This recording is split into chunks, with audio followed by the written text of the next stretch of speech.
Baik, yang berikut saya akan menjelaskan tentang masalah transportasi umum yang kurang efisien di Kota Kupang.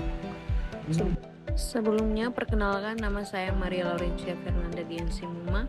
Saya dari Prodi Bisnis Digital, NIM 2210211052. Pada kesempatan ini saya akan menjelaskan beberapa faktor dari materi saya. Yang pertama itu ada empati, yang kedua ada definisi, yang ketiga ada prototype, dan yang keempat ada definisi. Yang pertama saya akan menjelaskan tentang empati.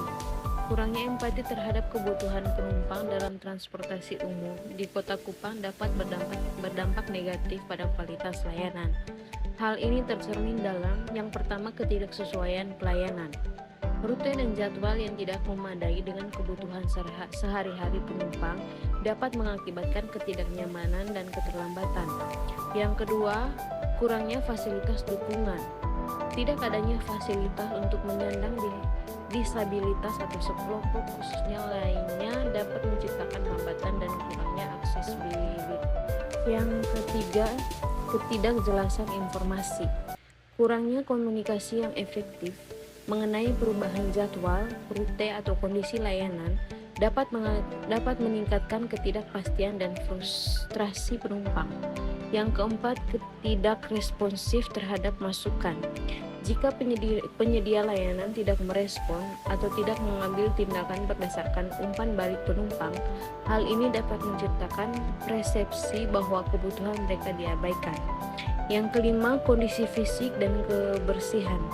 Kurangnya perhatian terhadap kondisi fisik, kendaraan, dan fasilitas dapat menciptakan lingkungan yang tidak nyaman dan tidak bersih. Dengan memahami konsekuensi ini, upaya perbaikan dapat difokuskan pada peningkatan empati dan pemahaman terhadap kebutuhan serta pengalaman penumpang untuk meningkatkan kualitas layanan transportasi umum di Kota Kupang. Yang kedua, saya akan menjelaskan tentang definisi. Definisi dibagi menjadi 3 bagian. Yang pertama dari perspektif pengguna, yang kedua dari perspektif pemerintah, dan yang ketiga dari perspektif penyediaan layanan. Yang pertama saya akan menjelaskan perspektif pengguna. Di sini menjadi 3 bagian. Yang pertama, keterlambatan dan tidak teratur. Penumpang mungkin mengalami keterlambatan dan ketidakpastian jadwal, mengakibatkan ketidaknyamanan dan ketidakefisienan waktu perjalanan. Yang kedua, kenyamanan dan kepadatan. Faktor-faktor seperti kepadatan, kurangnya kursi yang tersedia, dan fasilitas yang tidak memadai dapat mengurangi tidak kenyamanan perjalanan. Yang ketiga itu aksesibilitas dan fasilitas. Kurangnya aksesibilitas atau kelompok khusus seperti penyandang disabilitas seperti fasilitas yang tidak memadai dapat menciptakan hambatan bagi sebagian penumpang. Yang kedua itu dari perspektif pemerintah. Di sini juga menjadi 3 bagian. Yang pertama, ketidakseimbangan infrastruktur. Tidak seimbangnya infrastruktur transportasi dapat menyebabkan kemacetan, kepadatan, dan masalah logistik lainnya.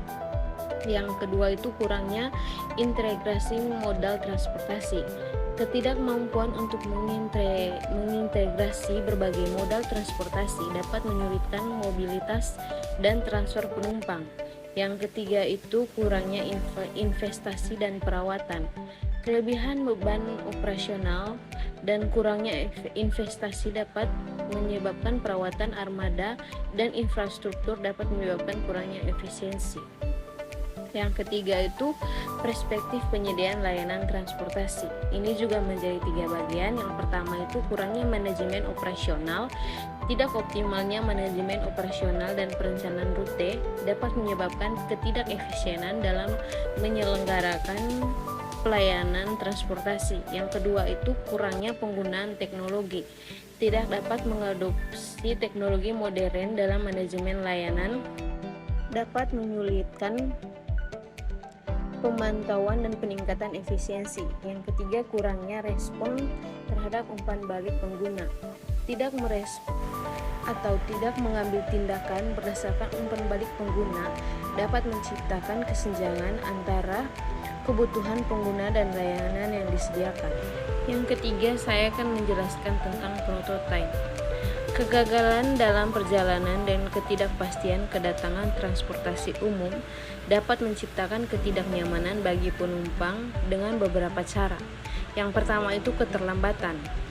Jika transportasi umum sering terlambat, penumpang harus menunggu lebih lama dari yang dijadwalkan.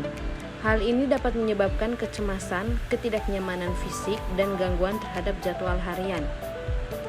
Yang kedua, ketidakpastian perjalanan. Penumpang mungkin tidak mengandalkan waktu perjalanan yang konsisten jika jadwal transportasi umum tidak dapat diprediksi. Ini dapat membuat perencanaan aktivitas sehari-hari menjadi sulit. Yang ketiga, gangguan rencana transfer atau koneksi. Ketidakpastian dalam waktu kedatangan dapat menyulitkan penumpang untuk melakukan transfer atau koneksi dengan modal transportasi lainnya, mengakibatkan ketidaknyamanan dan risiko kehilangan koneksi. Yang keempat, ketidaknyamanan psikologis. Ketidakpastian dalam waktu tunggu dapat menciptakan ketidaknyamanan psikologis seperti frustasi dan ketegangan yang dapat mempengaruhi pengalaman perjalanan secara keseluruhan. Yang kelima, peningkatan stres. Kegagalan dalam perjalanan, penjadwalan dan ketidakpastian dapat meningkatkan tingkat stres penumpang, terutama jika mereka memiliki ketergantungan yang tinggi pada transportasi umum untuk keperluan sehari-hari. Dengan memahami dampak kegagalan penjadwalannya dan ketidakpastian kedatangan, penyedia layanan transportasi dapat merancang strategi berbagai untuk meningkatkan ketepatan waktu dan keteraturan layanan, sehingga mengurangi ketidaknyamanan yang dialami oleh penumpang. Yang berikut, evaluasi. Evaluasi tingkat kepuasan pengguna terhadap sistem informasi umum di Kota Kupang dapat dilakukan dengan langkah-langkah berikut. Yang pertama, survei kepuasan pengguna. Melakukan survei secara reguler kepada pengguna transportasi umum untuk mengukur tingkat kepuasan mereka. Pertanyaan dapat mencangkup aspek seperti kenyamanan, keandalan, kecepatan, dan aksesibilitas layanan. Yang kedua, analisis umpan balik pengguna. Memantau umpan balik yang diberikan oleh pengguna melalui berbagai saluran seperti aplikasi feedback, media sosial, atau mekanisme komunikasi lainnya. Mengidentifikasi pola umpan balik dapat memberikan wawasan tambahan tentang masalah yang mungkin dihadapi pengguna. Yang ketiga, pengukuran tingkat pelayanan.